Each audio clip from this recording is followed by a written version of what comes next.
que nos acompañe nuevamente en su serie Escuela Saludable. ¿Cómo te va, Jesús? Pues muy bien, ¿Cómo van Fernanda. los ejercicios? Pues, todo bien, la ya muy alimentación activo. sana. Sí, mírame, no, bueno. mírame nada más, a ver un close-up acá. ¿Qué? Ah. Close-up, mira. Hombre, mira. Re bien, Chiquito. vas.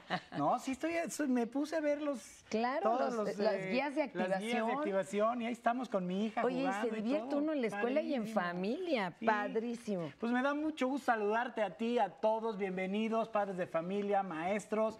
Gracias por sintonizarnos. Un saludo a todo México. Y a los directivos que también pues nos ven. Sí. Fíjense que especialmente hoy vamos a hablar de la importancia de la convivencia armónica en casa que se traslada a las escuelas para lograr que el entorno en que vivimos y el escolar estén libres de violencia. Porque luego dices, oye, ¿y este niño de qué salió aquí tan golpeador en la escuela? Sí. Bueno, justamente.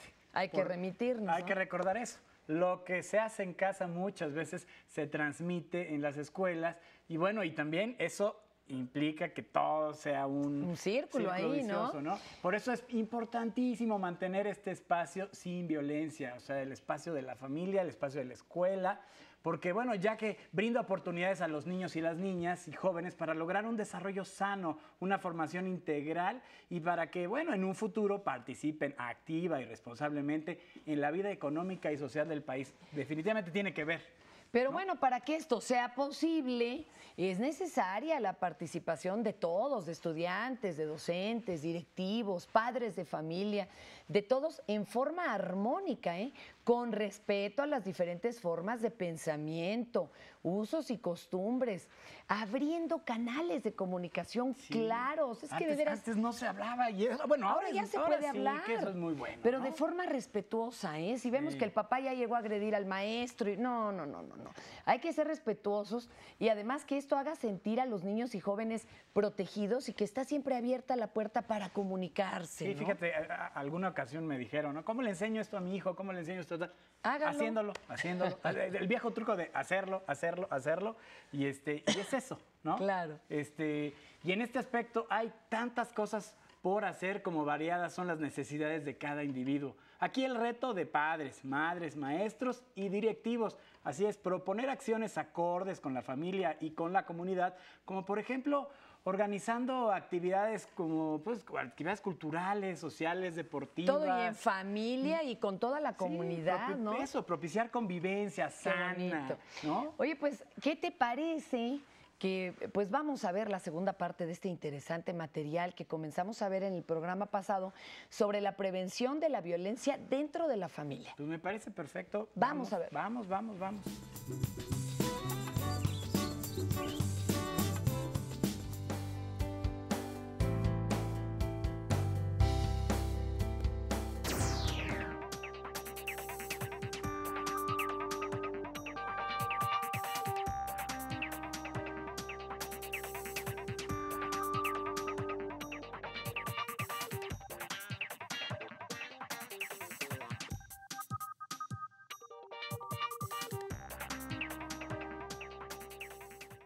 Parte de nuestra herencia cultural, el machismo, y que se ve reflejado en esta violencia intrafamiliar. Tiene que ver el nivel socioeconómico y educativo. Los casos se presentan más en gente que tiene menos información y menos recursos económicos, o la media aplicaría para cualquier nivel. Araceli. Pues estudios que se han hecho a nivel nacional y encuestas que hemos hecho desde el instituto en colaboración con el INEGI, por ejemplo, nos revela que todas las mujeres, por el hecho de ser mujeres, por eso es la violencia de género, porque es una violencia que está dirigida a las mujeres por el hecho de ser mujeres, es un factor de riesgo. Y vamos a ver un ejemplo de decir de esto. Nosotras sentimos, lo hemos vivido, aquí las presentes y las mujeres que me escuchen, las veces que nos hemos sentido objeto de burla, de miradas morbosas, en la calle la inseguridad, los horarios, es decir, el hecho de ser mujeres a veces nos provoca un temor, que sabemos que hay algo atrás, que hay algo ahí de pronto parecida como en el ambiente, pero que es real. El ataque que se da hacia las mujeres en forma general, social, en la comunidad, está más dirigido a las bromas, los chistes, las imágenes que pasan de nosotras como mujeres en los medios de comunicación. Como objeto, ¿no? Casi siempre. Como objeto y esa mirada siempre que está, así es. Y en todas las edades, desde muy temprana edad, desde antes de nacer, hasta ya la edad reproductiva o incluso mayor cuando se es adulta mayor. Pero el caso concreto de la violencia que se da en la pareja tiene que ver con muchos más elementos que hace que las mujeres se queden ahí. Yo escuchaba con atención la narración de cada uno de los casos y hay una parte de dependencia sí afectiva. Hay una parte también de miedo y de inseguridad económica, pero esto no quiere decir que las mujeres que tengamos un trabajo asalariado, una profesión, una formación educativa de un nivel posgrado, licenciatura, nos garantice que esto nadie, las mujeres no estamos exentas. Entonces, igual podemos padecer esta violencia las mujeres jóvenes, adultas, con estudios, sin estudios, mujeres que viven en las ciudades, mujeres que viven en el ámbito rural, pero sin duda lo que sí es una realidad es que en la medida en que las mujeres estemos mejor informadas, que haya servicios profesionales que nos garanticen una atención y que nos aseguren que podamos ejercer nuestros derechos con toda claridad y garantía total, esto va a disminuir. Y yo ahí quisiera decir algo muy importante, un aliado fundamental de la violencia para que permanezca es la vergüenza, ¿no? El silencio. Entonces, la mujer que vive violencia no lo dice. Lo dice muy poco, pero no lo dice tampoco a las autoridades. Por vergüenza, claro, da mucha vergüenza. Y por temor a la misma pareja. Está por un lado el temor, están las amenazas y el chantaje, que es otra de los aliados para permanecer en una relación violenta. Las mujeres no lo dicen. Cuando lo dicen primero es a la hermana, a la amiga, gente cercana. Eso lo han demostrado las encuestas. Posteriormente ya piden ayuda profesional, pero no denuncian. ¿Se explicaría el incremento del número de divorcios en este país en buena medida por esta conciencia de la violencia intrafamiliar y por decidir tomar una acción concreta que sería divorciarse? El problema de la violencia es que es una conducta aprendida. Y desde la más remota infancia, desde los primeros, bueno, aquí la psicóloga, el psicólogo tendrán muchos más elementos, pero desde un enfoque social y desde lo que hacemos desde la política pública, lo que concebimos al problema de la violencia como algo aprendido. Es una conducta aprendida que a través de los mensajes de los medios de comunicación, en la familia, con los amigos, es decir, hay muchos más elementos donde a los varones y a las mujeres de manera separada, pero en el mismo sentido nos van diciendo lo que es un hogar, lo que es una pareja. Y el rol que juega y el rol que cada uno jugamos. El asunto es que la realidad está rebasando lo que Paco en un momento explicaba. Por un lado está el desarrollo de las mujeres, que efectivamente se notan cambios, pero es incipiente aún. Por otro lado está la condición de los varones, cómo se sienten ellos amenazados en esta masculinidad, en esta virilidad que se da, que no coinciden los mensajes que me dan, como decían que yo era el mejor, que yo iba a tener el mando, y de pronto me enfrenta a una relación de pareja donde ella quiere decidir, donde ella quiere tomar decisiones, entonces de pronto como que no vamos en el mismo camino. El asunto es que habría que cambiar estos modelos, las familias están cambiando, ya no es este modelo tradicional, y donde, bueno, cambiando este modelo en la educación diferenciada de mujeres y hombres, creo que se lograría disminución. Estaremos viendo resultados. Creo que el doctor Corona tenía Estoy escuchando con mucha atención, pero me inquietan algunas cosas, ¿no? No es el lugar para discrepar ni para canalizar aquí un debate, pero sí quisiera subrayar, en los últimos 10 años México ha incrementado el número de casos de divorcios, no solo por la violencia intrafamiliar, que es uno de los factores, se ha incrementado por el crecimiento de la mujer, se ha incrementado porque hoy en día el hombre mexicano ha cambiado y ha aceptado el nuevo posicionamiento de la mujer. Las estadísticas son muy buenas, nos dan elementos para poder entender problemas, pero no son la Biblia ni la verdad absoluta. Algunas estadísticas están mal encausadas, los métodos que se han hecho no son suficientemente buenos como para poder determinar una serie de conductas. La conducta del mexicano ha ido variando, y ha ido variando desde la década de los 70. Hoy en día el hombre mexicano es mucho más participativo en las tareas del hogar que con los hijos que años atrás. Entonces, no es, desde mi punto de vista, no es ya tan alarmante. Sigue haciendo falta.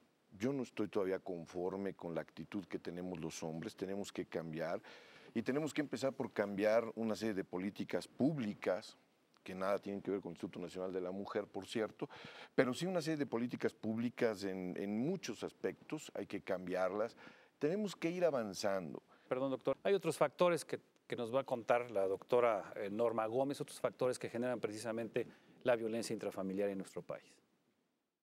Más que causas, existen factores. Esta es una problemática multifactorial, es decir, tiene que ver con cuestiones de aprendizaje, como por ejemplo al interior de la familia. Los patrones que nosotros aprendemos de las relaciones de nuestros padres, esos se quedan con nosotros, están dentro de nuestro pensamiento y de alguna manera los reproducimos. Los reproducimos en nuestra relación ya como adultos, como adultas, nuestra relación de pareja, y lo transmitimos también a los hijos y a las hijas. Existen algunos factores que no necesariamente son determinantes para que se dé la violencia, como el alcoholismo, la drogadicción y la pobreza. Estos factores pueden contribuir, aunque no necesariamente van a determinar el que se geste la violencia en una familia.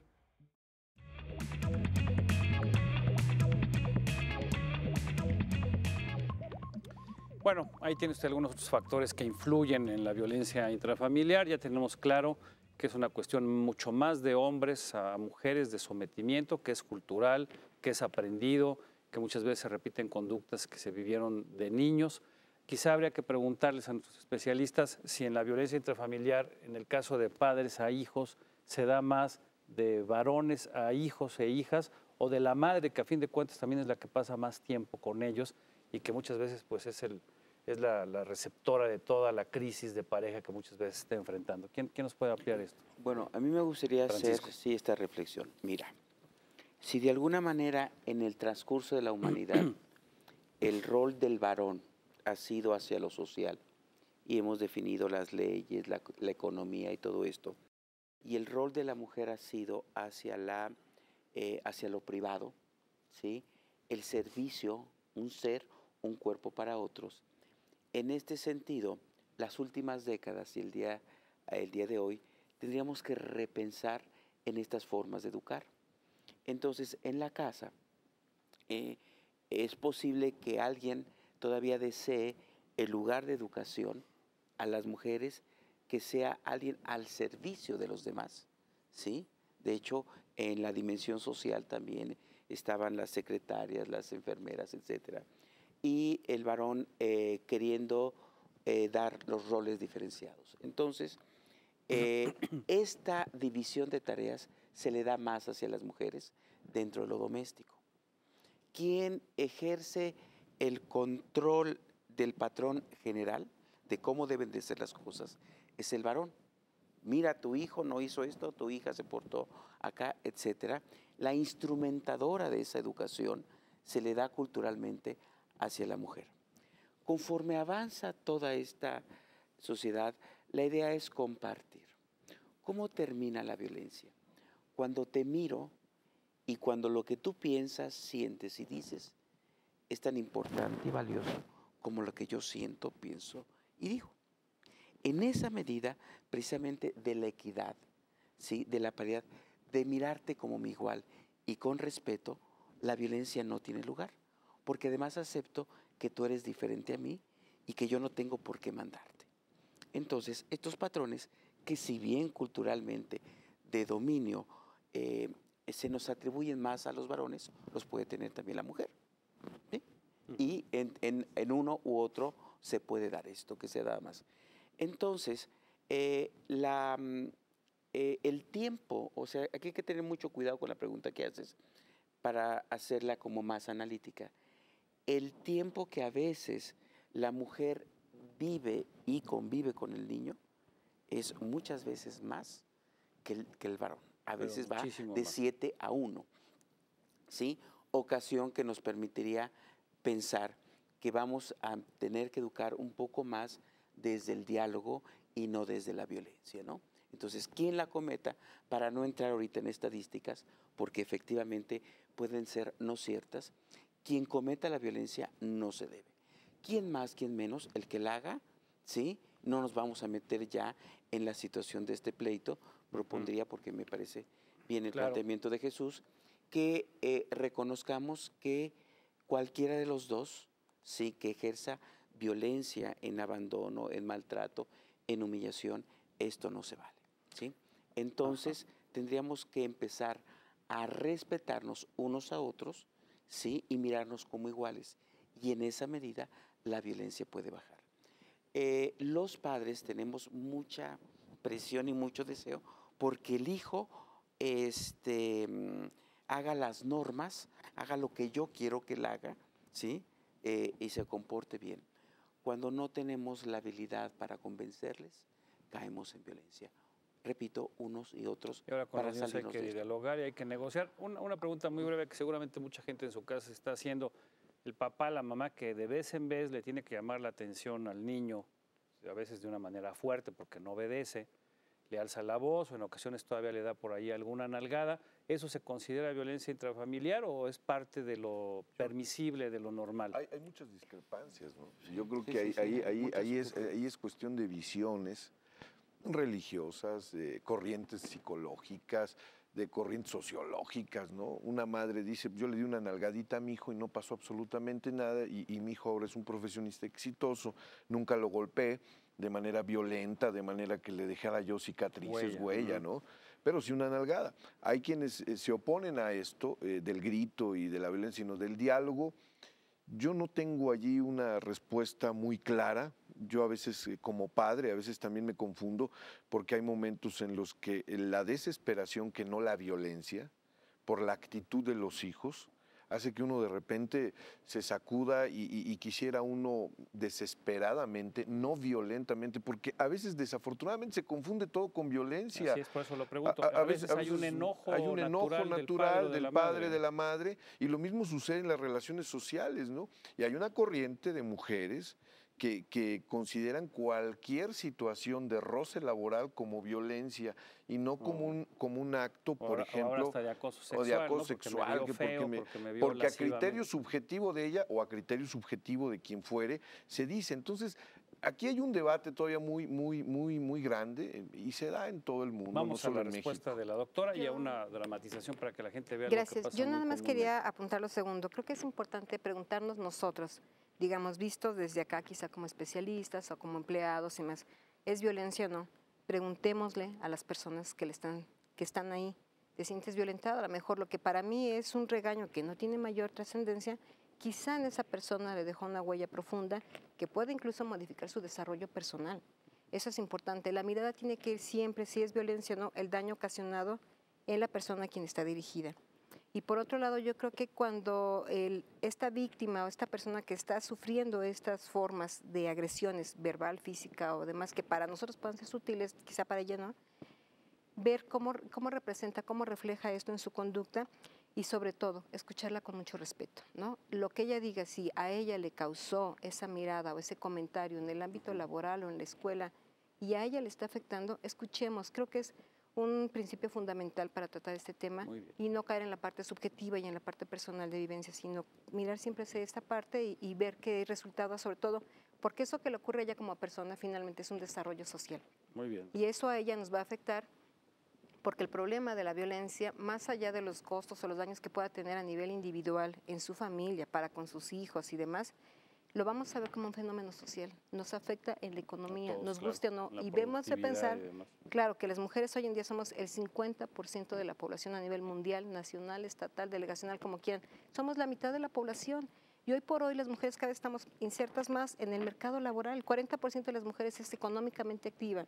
Y desde muy temprano nosotros ya queremos que nuestras hijas tengan un desarrollo que no solo sea la parte del hogar, tanto papás y mamás. Entonces debemos pensar que si ella está bien en su desarrollo individual, tendrá un desarrollo social y por ende eso mejora y beneficia a mujeres y a hombres, ¿no? Muy bien. Decíamos que hay mucha gente que no se da cuenta o no quiere ver qué es lo que le está sucediendo. El equipo de producción preparó esta dramatización. Quizá usted alguna vez se ha visto inmerso en esta problemática.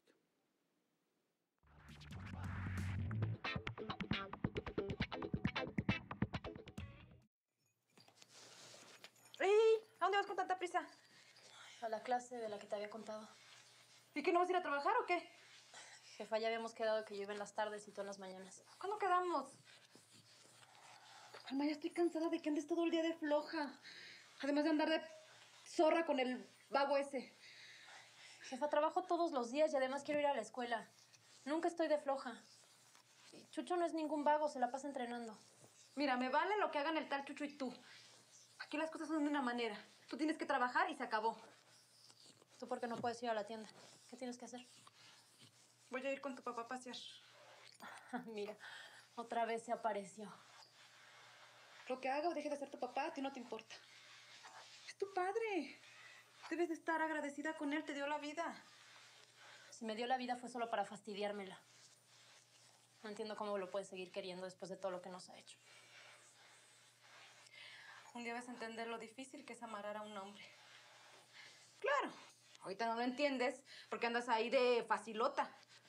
Pero las cosas no siempre van a ser así, ¿eh? ¿Para qué quieres a un hombre? Estamos bien solas, las tres. Estarán bien ustedes. Yo ya estoy cansada de andarlas teniendo que perseguir por todos lados. Yo no puedo cuidarlas sola, Alma. Mi hermana y yo nos cuidamos solas, ¿sí? Nunca hemos necesitado de ti, mucho menos del tal Pedro para que nos cuiden. Me cae que somos nosotras las que te cuidamos a ti. Que andas todo el día ahí tirada viendo la tele. ¿Qué te pasa? Ya va siendo hora de que aprendas tu lugar en esta casa, ¿eh? Desde que naciste, has dado puros problemas. O al menos de que te quieras ir de la casa. Ándale ya. Vete a trabajar, ándale. Sale, jefa. Pero me cae que un día te vas a quedar bien sola. Y te vas a arrepentir de no habernos echado la mano a mi hermana y a mí.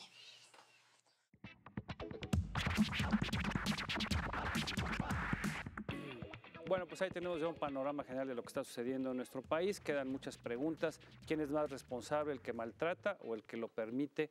¿Hay tratamientos efectivos para lograr recuperarse de esta situación? Y también quizá una pregunta, ¿es hereditaria la violencia? ¿Hay algún gen, hay algo que haga que los niños y después adultos puedan ser violentos, doctora? No, hasta ahorita no se ha encontrado algo contundente. Más bien la violencia es aprendida, ¿no? Es social. Es social, y entonces sería como muy importante dar más información a los padres para que tengan una mejor educación, ¿no?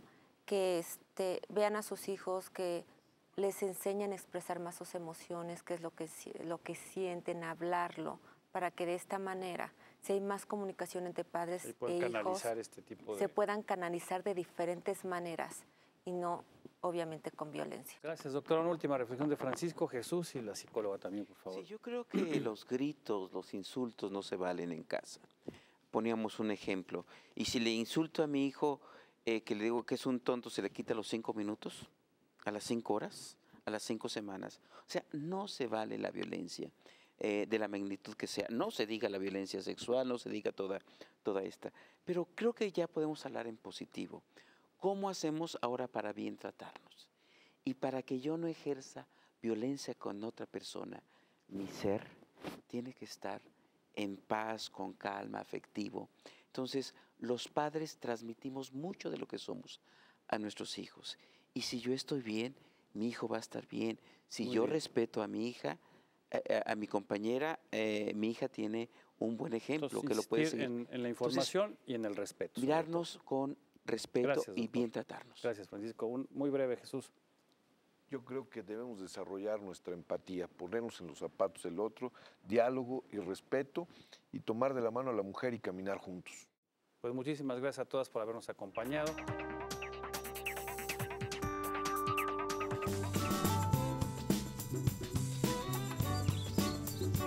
Bien, estamos de regreso. Mil gracias por seguirnos acompañando. Y bueno, para recapitular sobre la importancia de la convivencia armónica en la conformación de entornos saludables y seguros en la escuela y como una forma de prevención de la violencia, recordaremos que es en el entorno familiar donde se fomenta el respeto a la dignidad individual y colectiva.